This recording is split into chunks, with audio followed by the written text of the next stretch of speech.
Horror in media is very subjective. What might make me laugh could leave you terrified, or a concept that intrigues you could unnerve me with just a thought. But when I think of good horror, whether it's a book, or a movie, or a game like we'll be talking about in this video, the constant that remains is something that sticks with you. An idea that keeps you up at night, the imagery of a monster that sticks in your mind, or maybe even just what someone said. Good horror media stays with you long after the experience, which is exactly what SOMA from Frictional Games has done for me nearly 10 years after I played it for the first and only time. I've recommended SOMA to a lot of people in my life based on that single playthrough almost a decade ago because I can clearly remember what the game made me feel and how few other horror pieces have stuck with me like that. Today I want to talk about SOMA in depth, what exactly has been lodged in my mind since that playthrough, how I feel about the game as a whole and what I think of it today, and to walk you through the journey that SOMA takes you on. Before we get into the narrative, let's briefly talk about who developed SOMA. Frictional Games has been around for almost 20 years developing first-person survival horror games. You've probably heard of their franchise Amnesia, and maybe you remember Penumbra from before that. They're a very small team working at creating their own corner of horror on an in-house engine, which is extremely admirable, and I have truly enjoyed seeing their company grow and be able to produce the kind of content that they want to create. But Penumbra and Amnesia aren't very interesting to me. Mechanically, they share a lot of the same DNA that SOMA has, but their approaches and concepts they tackle with horror fall flat for me. I think their catalog also suffers from being too similar to each other, and their titles definitely lack in the gameplay department, which we'll get into soon. But where Amnesia relied on creepy monsters that make the screen wiggle, SOMA goes for a different kind of horror, one that asks the player to engage with the world based on their own beliefs and thoughts along with the core concept of what it means to be alive and human. That might sound like a lofty goal and a big concept for a video game to try and approach, and it is. But I think SOMA handles its ideas well and uses the interactive medium in its favor to let players really sit with the questions it wants to ask you. I am getting a little ahead of myself though, so let's get started with the narrative of SOMA.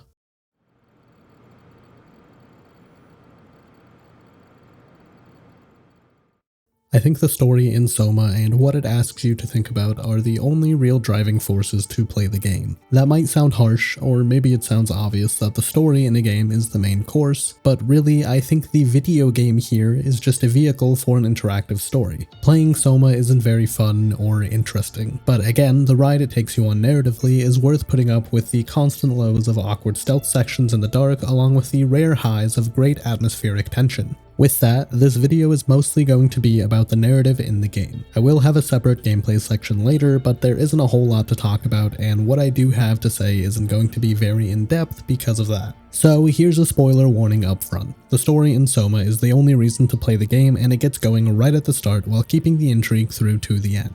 I mentioned it just a moment ago, but SOMA's main concept is to tackle the idea of what it means to be alive and what constitutes something as human or not. The entire story revolves around this premise, with some other threads floating along if you look for them, but it all ties together to this core idea of consciousness and sentience. If that interests you at all, go play SOMA, you won't regret it. I can't emphasize how much you should play this game for yourself, but maybe put it on safe mode so you don't have to deal with the headache that comes from the gameplay loop. Hopefully you've either played the game already, don't care about spoilers, or you've come back to this video after a quick 8-hour playthrough, because now we're getting right into it. Before SOMA begins, we're met with a quote from Philip K. Dick, an American science fiction author whose work tackled philosophy around human nature, altered realities, and twisted perceptions of life. The quote reads, "Reality is that which, when you stop believing in it, doesn't go away," setting the stage for one of the biggest questions SOMA will ask the player, which we'll discuss more as we move along. The game begins with a dream, an altered memory from our protagonist Simon of a recent car accident he was in with his friend Ashley. Simon keeps telling Ashley that he has something he needs to tell her, but as the collision approaches, he realizes he's back in the accident and knows that he's run out of time again to tell Ashley what he needed to. Simon is forced awake with a phone call, buzzing in his bedside table. Answering the phone, we're greeted by David Munchie, a neuroscientist who wants to scan Simon's brain to help him find a treatment for terminal brain damage that came from the recent accident. Munchie reminds Simon to drink some tracer fluid to help with the scan capture, so our first objective is to search around Simon's apartment for the fluid. Poking around online, it's apparently scripted to be in the last place you look, which I think is a really clever design choice to force you to scan Simon's apartment and piece together a little more about his character. Looking through the studio, we can find more information about the car crash, learning that Ashley was killed in the impact, and again reinforcing Simon's terminal condition and learning that he only has a few months to live. We can also find an email Simon forgot to send to one of his employees, warning them that he'd be out for the day for the brain scan. The tone of this email indicates to me that Simon is a bit short with people and might think of himself as being above them, with him starting the email with "since you probably forgot" and ending it with a sarcastic "good luck." I could be reading too far into this email, but I do think this is laying the foundation to show us that Simon Jarrett is an unlikable character. I'll bring it up again as we spend more time with Simon, but I do like that it's right here up front. Simon is a bit of an asshole. Eventually, we find the tracer fluid and head out the door to get to Dr. Munchie's lab. On the train to the lab, we get a phone call from Jesse, the employee that we sent that email to. You can choose to decline the call, but we accept. Simon is again a little standoffish in this conversation. With the mention of Ashley's position at the store being filled, he coldly comments, "It's not like she's coming back." Arriving at Munchie's lab, we find it weirdly empty and we have to look through the environment to figure out the code to get past the reception area. While looking for the code, we can find that this lab is a very recent addition to the building and that Munchie, along with his partner, are pioneering a new technology to help with brain treatment. A digital scan to simulate all kinds of treatment on a brain to find what real-world solution would be best to act on. Once we find the door code, we get inside and meet Dr. Munchie himself, clarifying that he's not a doctor yet, but with Simon's help and furthering his research, he's working on getting his doctorate. Simon can ask Munchie about the specifics of the scan, which will fill us in on what exactly he's doing if you missed the notes and articles from before. Again, a digital scan to simulate a mock-up of the brain with various treatment plans. Munchie seems confident that the scan and his research will find a suitable treatment plan for Simon and extend his life expectancy by many years, if not decades. Taking a seat in Munchie's scanner, he begins the operation with a few baseline questions and Simon asks if the scan will hurt, with Munchie saying it's just like a fancy picture of his brain. Simon remarks that Indians thought cameras would steal their souls.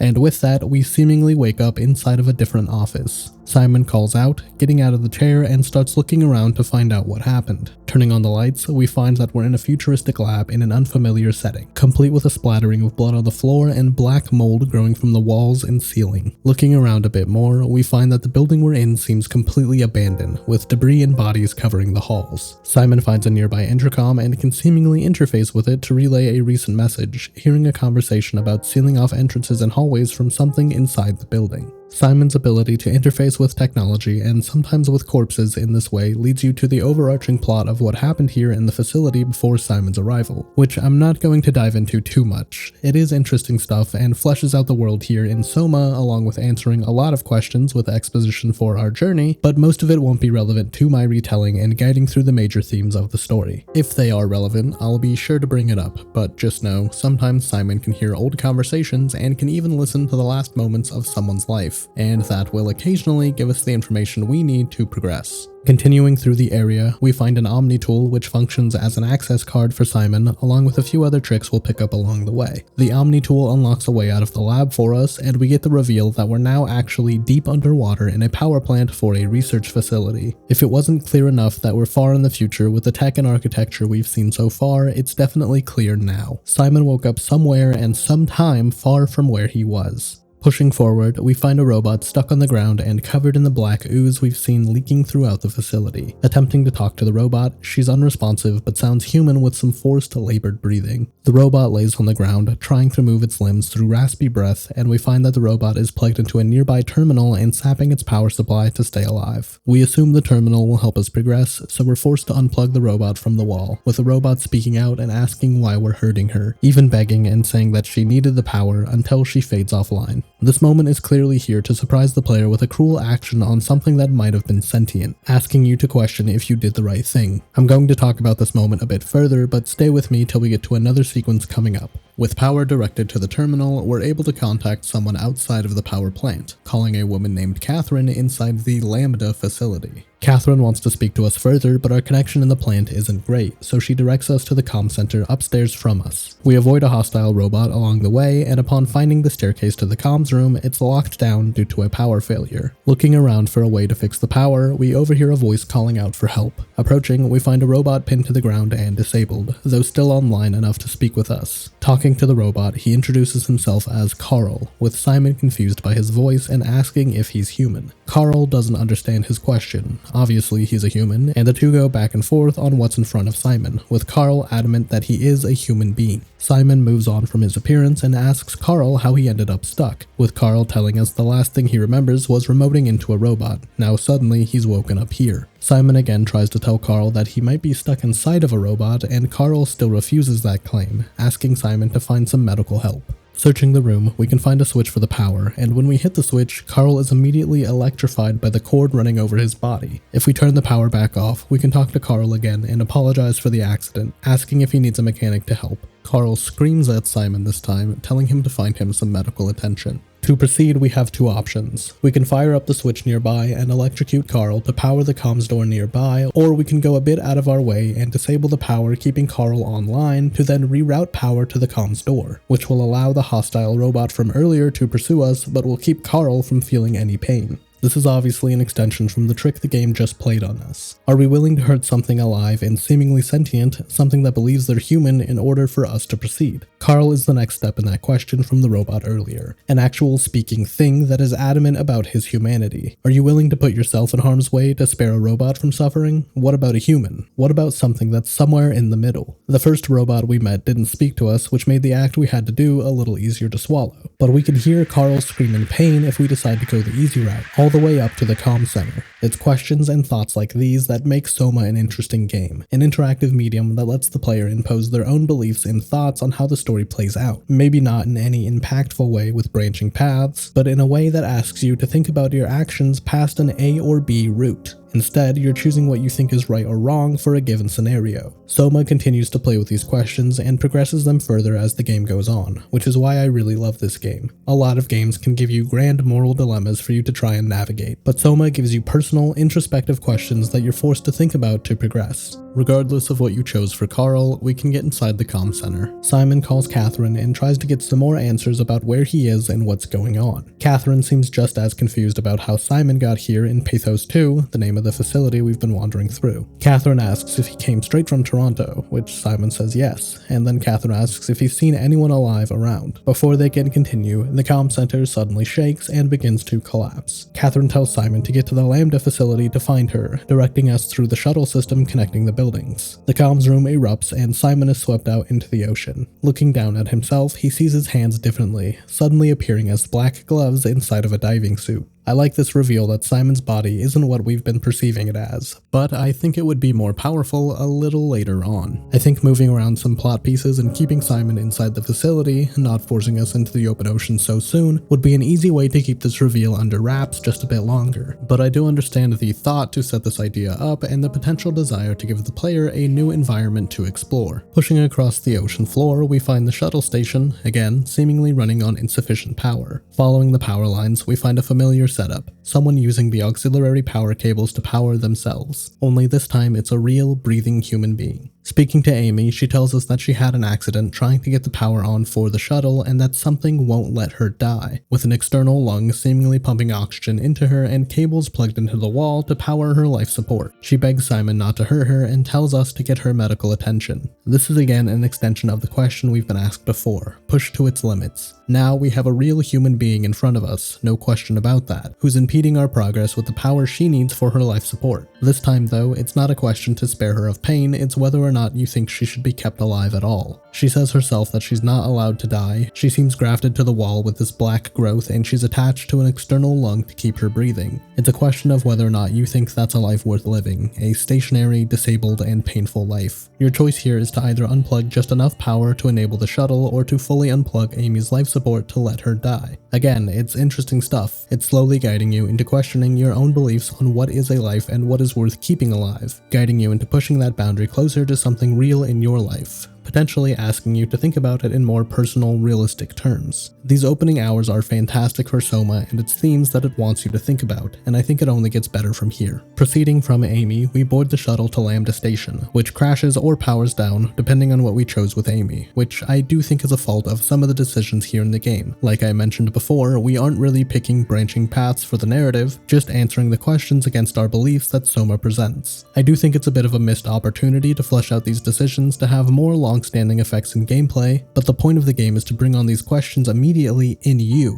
so I don't think too much is lost to really impact my enjoyment of the game. But if you replay the game and expect drastically different outcomes for your decisions, you might be disappointed. It's usually just a bit of different dialogue. After the shuttle, we're forced to walk on foot to Lambda, with Catherine giving us a call on a nearby maintenance intercom to check in and tell us that she's still waiting for us up ahead. Reaching Catherine, we find she's just another robot like we've seen before, a human-sounding voice projected from the machine. Simon's disappointed and even frustrated at the discovery, but different from Carl, she seems to understand that she's inside of a robot shell and no longer her human self. Simon is pessimistic about the situation, with him being the only living human left, to which Catherine asks if he's looked at himself lately, saying he's just a black diving suit with some electronics glued on top. Catherine says, "You don't want to think about it, we'll start thinking about it." This is where I would have preferred the reveal for Simon's real body, forcing the projection of his human hands to the black diving suit. Simon's reaction to being underwater is pretty understated, with him seemingly accepting that he can walk on the bottom of the ocean pretty quickly. Personally, I think that would have been the beginning of my questioning with what was going on with myself, but I do really like the line from Catherine telling Simon to start thinking about what's going on. Aside from not being very likable, I think Simon is a pretty dumb character too, or at least someone that's very close-minded and ignorant, and I think Catherine picks up on that very quickly. Immediately following the confrontation Simon has with himself and what's happened to him, he begins to spiral and wants to stop doing anything, which Catherine takes advantage of to get his help for her to continue working on her project before he gives up. The question of what Simon is now, and with him being a robot himself, if he really is human anymore, is going to be the driving force for the rest of the narrative, the main talking point between Simon and Catherine and what we'll be asked to think about alongside him. We'll be talking about it as it comes up, but for now, Simon is going to help Catherine move along with her project. Catherine asks Simon to take her Cortex chip from the robot and put it inside his Omni tool, allowing her to use the tool as her new body whenever it's active inside of a terminal. Again, I really like how Catherine speaks to Simon in this moment. She's not in the mood to deal with his existential crisis. She just wants to get back to work. Taking the Cortex chip from her body and slotting it into the Omni tool, we find out exactly what the chip was, a copy of her personality, or a brain scan. Immediately, Simon asks what project Catherine is working on, and she tells us that she's been working on scanning the brains of everyone on Pathos 2 into a server to preserve them in an artificial world. The plan was to take the server and launch it into space on a satellite to save it from what happened to Earth, revealing to us that Earth was hit by a comet that completely wiped out life on the surface, with Pathos 2 suspected as the only surviving piece of humanity. At first, Catherine was working on the project for fun, but with the comet's impact, everyone saw the server as the last bastion for survival and named it the Ark.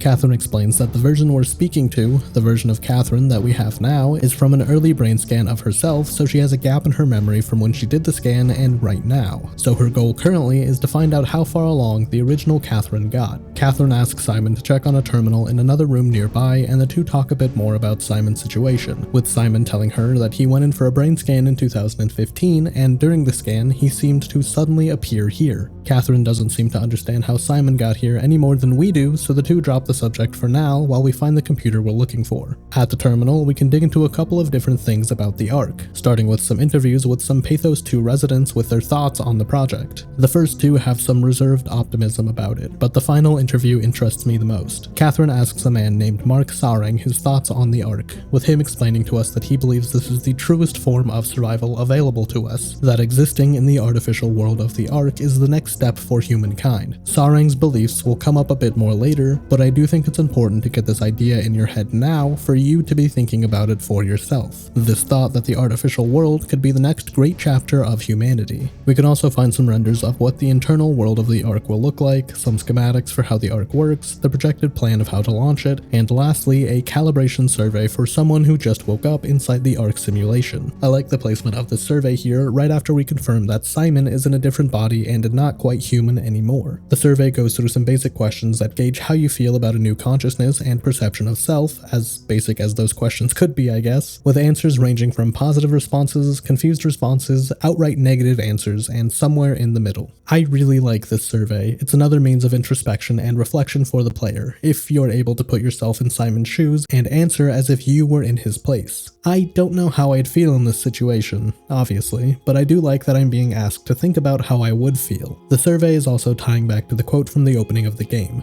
questioning what we believe to be reality and if our belief in it is the only thing that makes it real. The final question asking if you'd want to be removed from the project, with the context that this is meant for someone waking up inside the Ark, really picks at something deep inside of me. The middle answer, maybe, I need to think about it, will always be the strongest choice for me, because while I don't agree that the simulation or being inside of a robot like Simon would be a one-to-one true reflection of our lives, I don't know if I'd want to cut it off just because of that. After some existentialism, we can also find the Ark locator on the terminal, which, you guessed it, locates the Ark. We can track the Ark to the Tau facility, the one nearest to where the Ark was meant to be launched at Phi. Catherine laments that the team almost made it and that the Ark will run out of power after only a few decades. Simon offers to take Catherine to the Ark through the Omni tool to finish the mission and launch the Ark, with Catherine hesitant at how difficult the journey could be, but Simon brings her back around, with it being the last chance for humanity to live on longer than what they would have down here in Pathos 2. Catherine plans out a route for us, for Simon to get down to the Theta site and board a submarine to drive down to the Tau facility. Along the way to Theta, Catherine and Simon talk a bit more when Simon has a chance to plug her into a power source, with Simon asking about the hostile robots we've encountered along the way. Catherine explains that a station-wide artificial intelligence called the WOW has taken control of Pathos 2 and has been attempting to maintain human lives through the use of structure gel,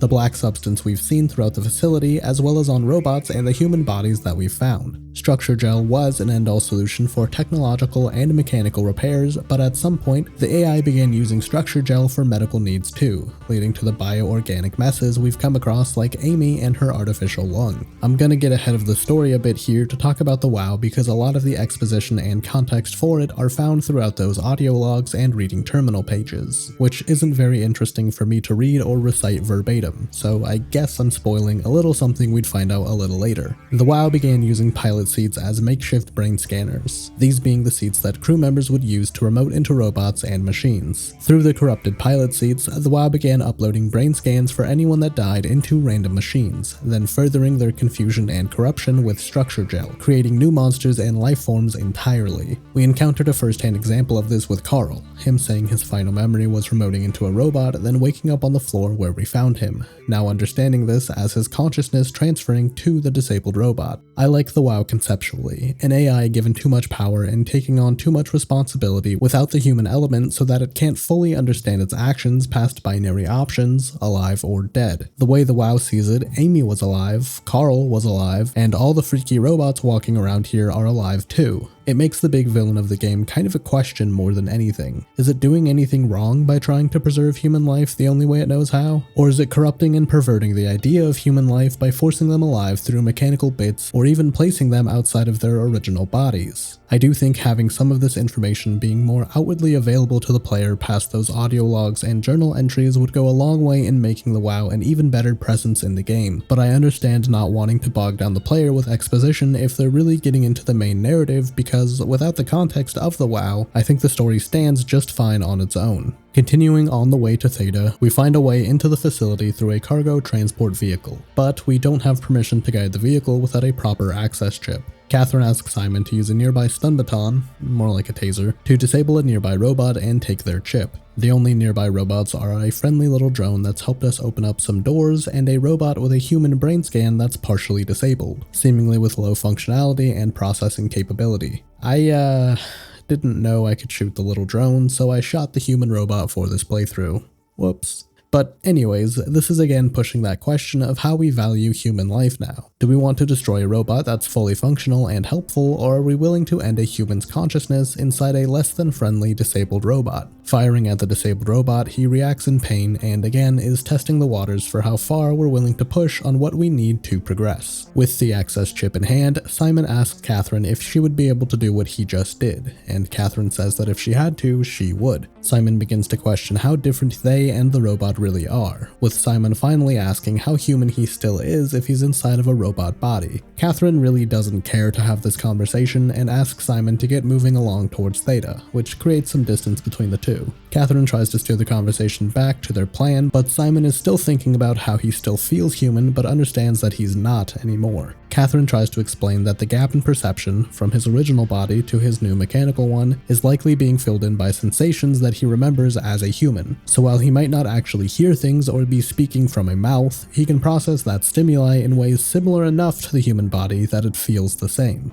I like this conversation for two reasons. Firstly, we're seeing that Catherine doesn't really care about Simon. She just wants to progress the arc if she can, and she sees Simon as a tool to help her do that. She's not interested in the human connection right now. Maybe she will be on the arc, but right now she understands what she is on Earth and she just wants to accomplish what her original self was trying to do. We had a glimpse of this thought process when we first met Catherine, when she just wanted Simon to move her Cortex chip so that she could check on the arc, and it's still present here, and I really like that. I don't think Catherine is a very likable character either. She's very apathetic to human emotion, which we can learn about even more through journal entries and audio recordings from her coworkers, and she's singularly focused on her mission, even outright ignoring Simon trying to process things. I haven't mentioned it until now, but with Catherine only being able to speak to Simon when she's plugged into a power source, she also has the ability to unplug herself and essentially turn off her consciousness at will to avoid talking to Simon, which she does regularly if she doesn't want to put up with what he's going through. She was a difficult person to work with, and even now, she's not the best guide to have throughout Pathos 2 Falling Apart, which I enjoy alongside Simon's characterization. They aren't really friends, neither of them are easy to get along with, and they both have opposing philosophies on what's going on to them and around them, which creates an interesting dynamic and more engaging dialogue between them. The other reason I like this conversation so much is the way Catherine tries to rationalize Simon's perception for himself, tying it to what human senses he had, simulating what he's experiencing now. It's an interesting way to gauge how Simon let himself be tricked into thinking he was still human for so long, and getting the player into thinking what really makes them human. Is it just your consciousness or the way you perceive and process what you experience? Catherine tells Simon to focus on getting to the submarine in Theta and, like I just mentioned, powers herself off to avoid continuing the conversation. Immediately, we find that the submarine is locked down with a passcode, so we need to poke around to find out how to access it. In Theta, we also get a lot of insight on how the Pathos 2 crew felt about the arc through journal entries and terminal logs inside the crew's personal quarters. Again, most of them were positive to the idea, seeing it as the last chance they'd have, or at least something to work towards, but this is also where we see Mark Sarong's ideas evolve further.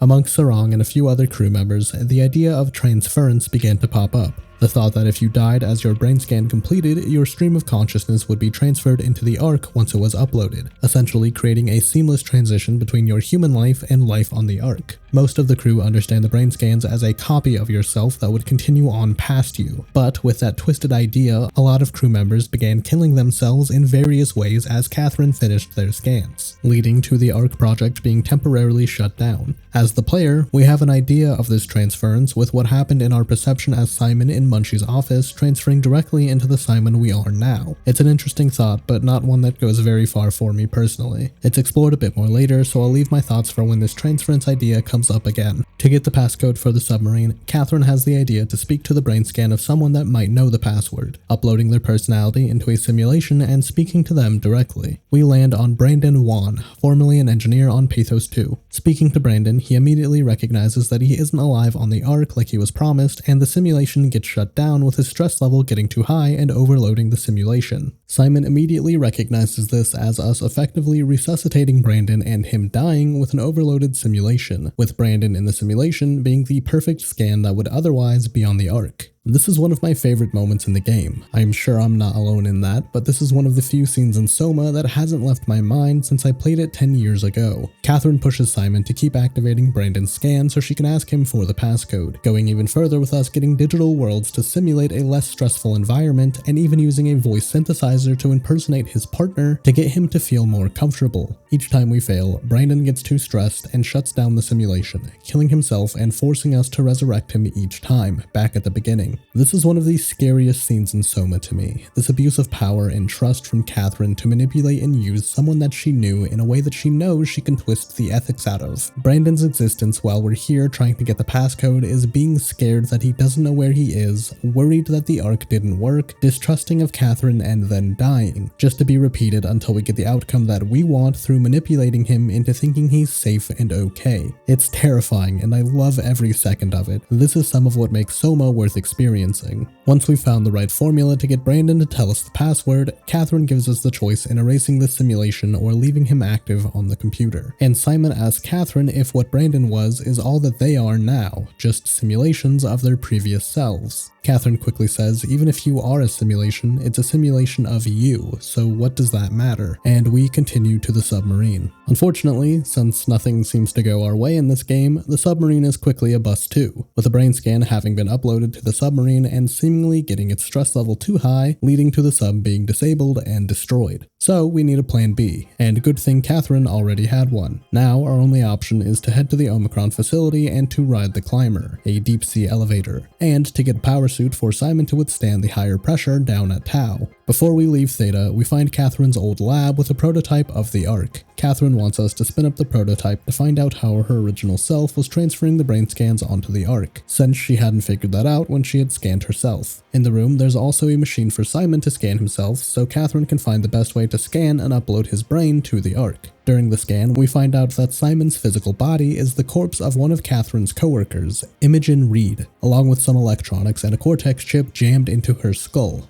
That is terrifying. Probably don't need to go into depth on why with that revelation. But with Simon being a walking, talking Cortex chip, Catherine is satisfied how she'll copy his scan onto the Ark. She also believes that the Cortex chip inside of a human body might be a happy middle ground for structure gel to stabilize organic material without driving someone insane since their mind is still mechanical. That was a mouthful. Simon asks how he'll get into the power suit, if it'll just fit over his current one, and Catherine seems to lie about him being able to just fit inside, setting us up for something later. Along the way to Omicron, Simon asks if Catherine has any ideas for why the WoW used his scan to transfer inside of this chip, with Catherine guessing that the WoW saw uploading Simon as a way to preserve humanity, restoring his life. Simon wants to talk about his feelings again, asking if she thinks they're really alive with how they are now. Catherine says that there's no real meaningful definition to being alive, asking him instead if much has changed in his perception from when he was in his old body. Simon agrees that it doesn't feel very different, but I miss Toronto. Not because my friends and family are there, but because I know where I fit in. In Toronto, I know who I am. That's an interesting observation. I love this conversation, and I really like that it doesn't have a definitive answer from Catherine. It's again leaving the question to the player and asking them to think about what makes them themselves, and if that's what makes you human. Again, this is what makes SOMA worth playing. Conversations like these that make you look inward and ask yourself deeper questions. Reaching Omicron, we find the exterior door locked down and quarantined. Suddenly, the password to enter and lift the restriction is shown to Simon by an external force, with Simon telling Catherine that something must want them inside. Entering this part of the facility, we're met with projections of someone named Ross, showing himself to us and telling us that he wants us to stop the WoW. Throughout this structure, Ross will continue to help us bypass locks and guide us through Omicron in the hope that we'll help against the WoW, but really he's mostly here as an excuse for some jump scares. Inside Omicron, we find that power suit. Thankfully for us, we find another corpse inside the suit to continue being that happy middle ground for structure gel that Catherine mentioned. Yay us. To get the suit online and active, we need to scrounge up a few things: a battery pack to power the cell, a Cortex chip to transfer Simon to, and some structure gel to hold it all together. We find all the pieces, with the structure gel being an uncalibrated and incomplete base that was being studied on by the team here, but it all works out for us to get the power suit up and running. Catherine sets up a station for us to upload our scan to the Cortex chip and activate the power suit in one go, so Simon gets into the pilot seat to begin the transfer. As we transfer into the power suit, we hear Simon's consciousness inside the diving suit still speaking, asking Catherine if the transfer went through. Simon asks Catherine what he just heard, and she seems to panic, not being able to shut down the old Simon quick enough. Simon asks her why he was still alive and talking, and Catherine gets frustrated with Simon, telling him that he should know how this works by now, that he's only getting copied, not directly sent to the new body, meaning that there are two of him in existence right now. Simon is very upset by this misunderstanding of what was happening, snapping at Catherine and yelling at her for letting him believe that she was transferring his mind, but she mostly stands her ground and tells him that this was always going to be how this was going to happen. Simon asks what will happen to the old version of him, and Catherine tells him that he'll wake up eventually and be alone, giving the player the decision to power down the old body or leave him to stay in Omicron by himself. This is again a progression of what we've had to do before, now choosing if our own existence, or Simon's existence, is worth keeping if we don't see it as a life worth living. Personally, I shut down the old Simon. I think it's the humane option, with that version of him getting into the belief that he'd make it onto the Ark, so now that that isn't a possibility, I think it's best if he wasn't around to find that out for himself. It's a difficult decision, and one that I would struggle to answer if I were actually choosing for myself in this situation. Inside the power suit, we continue to the climber to get to Tau. On the ride down to the abyss, Catherine and Simon are distant from each other. Eventually, Simon breaks the silence and asks if there's an afterlife for them if they're copies of their original selves. If the Simon that died 100 years ago exists in some afterlife, is there room for him now? Will there be room for the Simon we just killed? It's an interesting thought, but I'm not a religious person, so this one doesn't hit home for me. It feels like they might have been casting a wide net to hit this thought for anyone out there that did have some spirituality, so I do think it's a good question to ask the player if they did hold those beliefs. Simon then asks if it was just luck that his consciousness ended up in the power suit, equating it to a coin flip that he just happened to win. Simon continues to dwell on this thought, asking if Catherine would even know if it wasn't the right Simon, or if she would just continue with any Simon, eventually begging her to say something so he doesn't have to think about this anymore. To ease his mind, Catherine tells us about a childhood memory of watching the city from a rooftop, thinking it was the first time that she felt alive and connected to the world, and that since she can still have that feeling in this moment, that's what makes her still feel human. Simon asks if there's a point in going on if everyone is just digital copies now, and Catherine asks if he's just upset that he's not in a familiar place anymore. Simon acknowledges that, saying that he might be alone in this new digital world and that being stuck in an unfamiliar setting might be the crux of his concern. Somewhere along the climber ride, Ross jumps onto the elevator to tell Simon that he's preparing the final steps for Simon to shut down the WoW. We reach the seafloor all the way in the abyss and walk to the Tau facility. Inside, we get a sign of life from someone speaking from the infirmary. Pursuing the voice, we meet Sarah Lindwall, the last living human. Similar to the others we've met, Sarah is bound to a chair and barely kept alive on life support, but she's still fully human. No structure gel or weird parts attached to her. We break the news to her that she's the only one left living, and she gets protective about the Ark. Simon tells her that he just wants to launch the Ark just like they did, and Sarah tells us that she's been sitting here with it by herself because she didn't feel like she could let go of the last bit of humankind she had with her. Sarah decides to let us take the Ark to finish the mission and asks Simon to kill her. Simon asks if she really wants to die, and she confirms again, saying that she doesn't want to be stuck like she is anymore. Simon struggles with killing the last human, but Sarah tells him that it isn't a life worth keeping, that the Ark is the next best thing. We're ultimately left with a choice of whether or not to kill Sarah, but I think it's obvious the right thing to do is to let her die. She's asking for it, and it wouldn't be a happy existence on her own. Shutting down her life support, Sarah asks Simon to stay with her in her final moments. Sarah doesn't say anything insightful or deep, she just reflects on her hometown and celebrates not having to turn 30, which I really love. It's not some big bombastic moment with the last human alive giving a piece of invaluable knowledge. It's just a 20-something-year-old girl remembering what she loved. It's a simple end to someone's life. It isn't over the top or dramatic, it's just a human moment. We continue with the Ark in hand towards the final stop at Site Phi until we're interrupted by Ross getting Simon to go kill the WoW. Ross tells Simon that he can infect the WoW with the uncalibrated structure gel we use to get inside the power suit, which will stop the WoW from being able to create and distort life. We're given the choice of whether or not to kill the WoW, and again, I think this one is pretty obvious. Killing the WoW stops it from twisting the memory and last bits of humanity left on Earth, so I think it's the right call, even if it's just an AI that misinterpreted its job to protect everybody. Regardless of what you choose, Ross sees Simon as the WoW's last living creation and tries to kill him, but a big fish comes and eats him. I'm serious, that's not a joke. We continue down to Site Phi, and Catherine preps the site for the launch. Simon and Catherine talk a bit more while they get everything together for the final preparations, talking about the first thing they want to do on the Ark, how strange it's been that Simon feels like he woke up in his apartment this morning. Nothing too deep, but it does feel like the two are trying to celebrate by bonding a bit before they're done with the mission. As we load the Ark into a satellite, we find Catherine's body, the original Catherine. Interfacing with her, we can hear her final moments. Part of the team that came with her to load up the Ark decided not to send off the Ark with the potential of the launch failing, but Catherine didn't want to give up on the mission, wanting to take a chance on the Ark lasting thousands of years in space instead of a few decades underwater. In a struggle to get the Ark out of her hands, one of the other crew members hit her in the head with a wrench, killing her with the impact. Simon tells Catherine what happened to her, and she's content with the news, deciding that it's better this way. Catherine does struggle with the fact that her coworkers resorted to killing her, asking if Simon had any real friends back in Toronto, with Simon offering to be her friend on the Ark. With the Ark loaded in the satellite, we continue down to the pilot seat to begin the launch. Catherine tells us that she synced the launch to our scans for the Ark, and we begin the final sequence. Pressing the launch button, we get a final countdown as their scans are uploaded onto the satellite. As it hits 0, the scans are complete and the Ark is successfully launched. But we're still here, sitting in Site Phi. Simon still doesn't understand the lack of transference. This time, we lost the coin flip to stream directly into the Ark. Catherine is short with Simon, yelling at him again for not understanding the concept still, and Simon yells back, saying it's not fair for them to have gone through all the effort and not getting to be on the Ark themselves, shouting that they're not us! They're not us!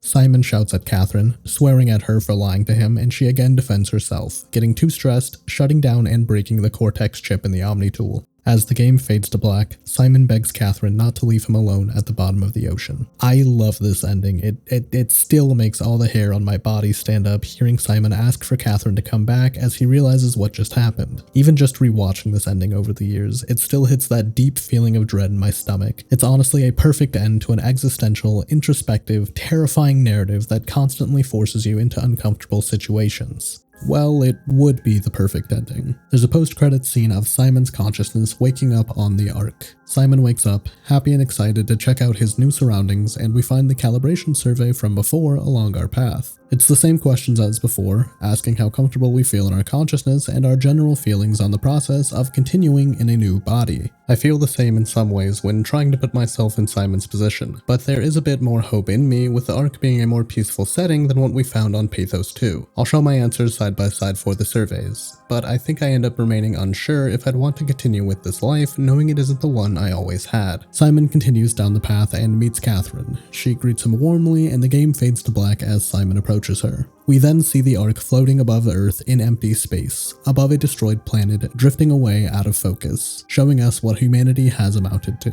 I really like the inclusion of this shot to show the Ark. I think it can be interpreted quite differently depending on how you feel about the project. Personally, I see it as a slap in the face. This is what you worked for, a lonely piece of metal housing lives that will continue forever without meaning. If you believed in the Ark's mission, then you could see this as a symbol of hope, that the Ark made it and humanity will continue inside.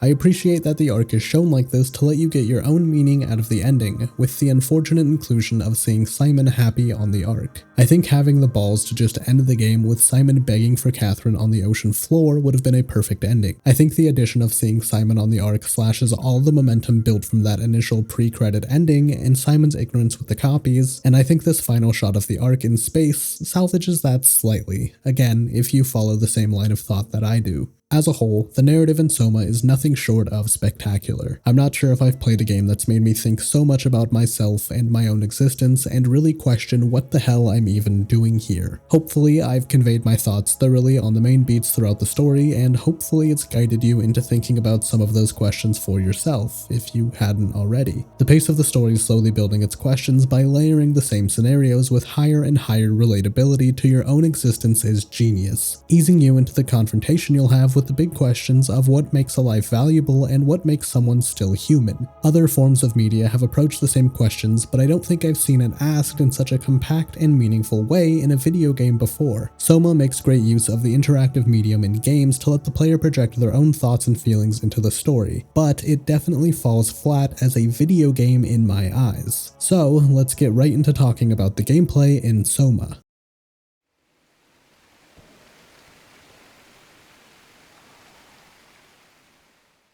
Playing SOMA is a bit of a slog. The game is here to justify the interactive elements the player can have in the story, to trick the player into imposing themselves into Simon's shoes and to think for themselves about his actions, which are now your actions. But there is actual gameplay content, outside of the decisions you make throughout the narrative, and it's not fun. I would even go as far as saying it's outright bad and a waste of your time to engage with, which is why I suggested throwing the game on safe mode to ignore the main gameplay sections and just engage with the story. Safe mode makes it so enemies throughout the game are just creepy. They aren't actively hostile and they can't kill the player. I think they will attack you if you get too close or bother them, but they can't force you to restart from a checkpoint, which is the big thing here because replaying any part of the game is the real punishment. You might think that making the monsters in a horror game less scary or aggressive might ruin the point of this being a horror game, and to an extent I would agree, but the monsters are still here to engage with the core theme of the game of what it means to be alive and sentient and what counts as a worthwhile life, along with the broader strokes of body horror we can see throughout the game as well. So I don't think you're missing out on too much, unless you really need a monster to chase you to feel scared. Personally, I can look at these monsters and get that sense of dread from understanding what they've been turned into. So what is the actual gameplay that I seem to hate so much? It's just walking and crouching and hiding in the shadows from these monsters. The bulk of the game, outside of conversations between characters, is walking in dark hallways and trying not to be seen or heard by whatever's skulking around. If you are detected, you get rushed by the monster and are left at low health, forced to try again. If you're caught one more time, you get killed and are sent back to your most recent checkpoint. And that's really it.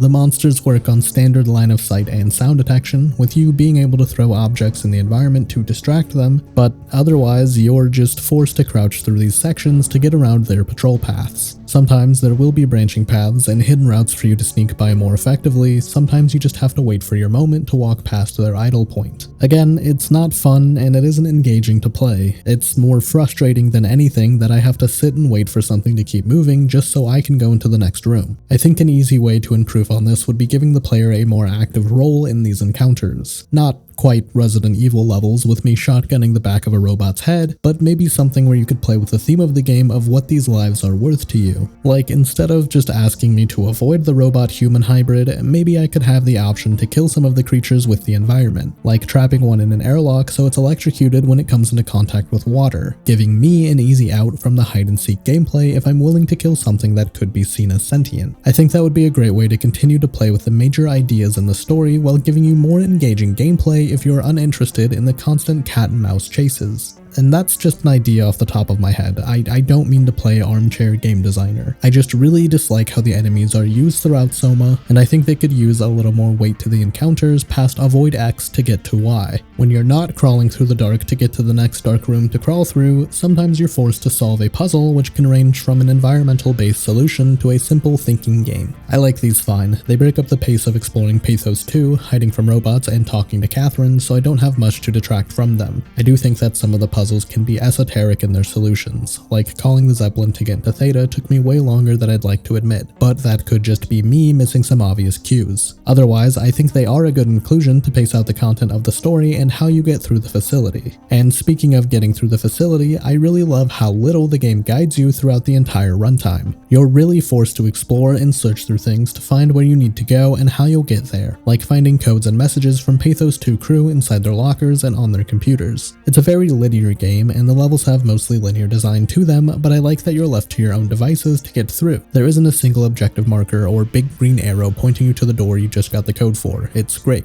I also love how interactable the environments are. You can pick up anything that's not nailed down and open most drawers and cabinets and lockers, whatever. It's really fun to see this level of detail be a constant throughout the game, and the controls for manipulating objects are very intuitive and easy to comprehend immediately, though I don't think it's required for you to mess with smaller objects very often, if at all. The lack of guidance extends to the underwater sections as well. Sometimes you have to brave the depths and walk across the ocean floor, which are really fun moments to sell you on the scale of the journey. Here, you're mostly left to find your own way to the next objective, barely shown paths and signs of life through distant lights and debris along the way. I really enjoy these sections just kind of throwing you out into the ocean and expecting you to find your way to where you're heading. One part of horror gameplay that SOMA does really well is tension. Before you see the first monster that you encounter, you're walking through a broken down, abandoned lab and you can hear something trying to break in, banging on the walls, seemingly pulling off wall panels, desperately trying to get to you. I love it. It creates such a foreboding and intense atmosphere for the opening of the game, and when they're shooting for tension throughout it, the game nails it. Another great highlight for me is the final walk to the Tau facility. It's pitch black, you only have the guidance of lampposts towards the building, and you know something is swimming around you, trying to find you. The lights deter the monster, so between every lamp is a dash to the next, with the massive creature above seemingly getting closer with each run. I really enjoy this section. The intensity is constantly climbing all the way until you can get to close the airlock once you're inside the building. I think that's really all I can say about the gameplay in SOMA. The core gameplay isn't very fun, with its encounter design leaving me more frustrated than scared. The puzzles are fine, if a bit confusing at times. The lack of guidance systems lets you take in the environments to explore thoroughly, and the game nails atmospheric tension. It all leaves me with a very mixed feeling on SOMA as a video game, but I can't deny its quality as an interactive story.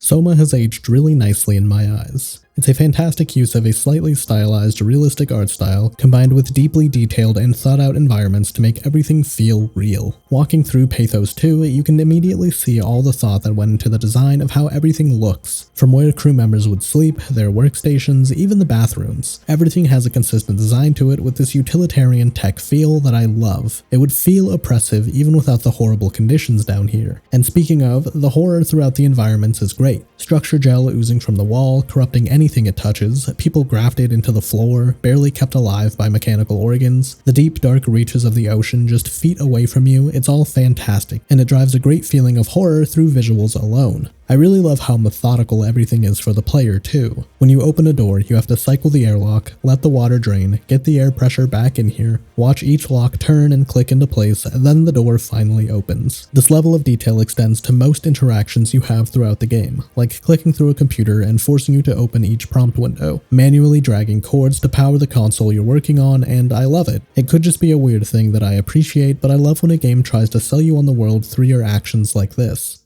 This overwhelming quality extends to the audio design in the game too. Everything looks terrifying, but it sounds even worse. Creaking metal, an explosion nearby, the shouts and cries of someone being killed in the next room over, Simon's steady mechanical breathing underwater, it all sounds so freaky and unnerving, and I love it. The sounds of horror are extremely important when trying to scare someone, more so than the visuals, I think. A contrasting visual style to a terrifying scenario works, but silly out-of-place sounds wouldn't, and SOMA excels at making the sounds you hear throughout the game very scary. While we're talking about audio, I cannot give more praise to the voice performances throughout the game. Every character in the game sounds human and natural, a quality that games have been struggling with since the inception of voice acting. It doesn't matter who you're listening to, but they always sound very grounded and real in their space, likely in large part to great voice direction too. Simon and Catherine, Jared Zeus and Nell Mooney respectively, are who you'll hear the most throughout the game, and they deliver fantastic performances, both with distinct emotions and believable conversations with each other. SOMA has some of the most natural sounding dialogue I've ever heard in a game, and it's great. Characters just sound like people talking to one another more than an actor reading lines in a booth. The voice performances throughout SOMA really carry a lot of the horror too, from hearing someone's final moments recorded in a black box, to the fear and sadness you can hear in Simon's voice many times throughout the game. Normally in these videos, I would also have a section about the UI and HUD throughout the game, but SOMA doesn't really have either. There's a main menu to get you into the game, a screen when you die, and a prompt on screen to let you know that you can interact with something. Most of your interactions are again physicalized through the world, and I love that decision. There's nothing here to distract you from the world and how you view it. It's a bold choice, and I really like it for a horror game like this. Altogether, the presentation in SOMA is top-notch. Great visuals with a distinct style and inspired designs for the world and what's become of it, paired with believable, terrifying, and real-sounding audio with some of the best voice acting I've ever seen in a game.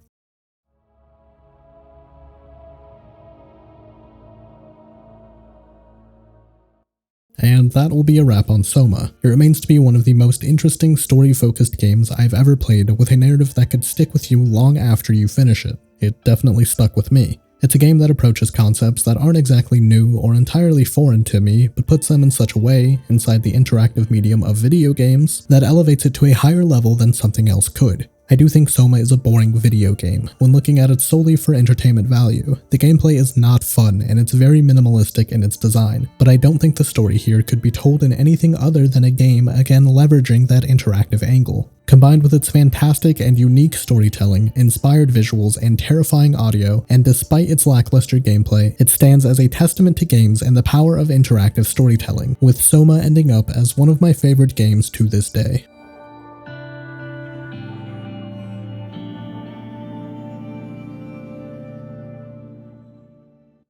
Thanks for watching. If you made it this far in the video, consider subscribing to see more from me soon. Next up will be a video on Dying Light before the release of the sequel, Dying Light the Beast, so look out for that if you're at all interested. Thanks again, and I hope to see you for the next video.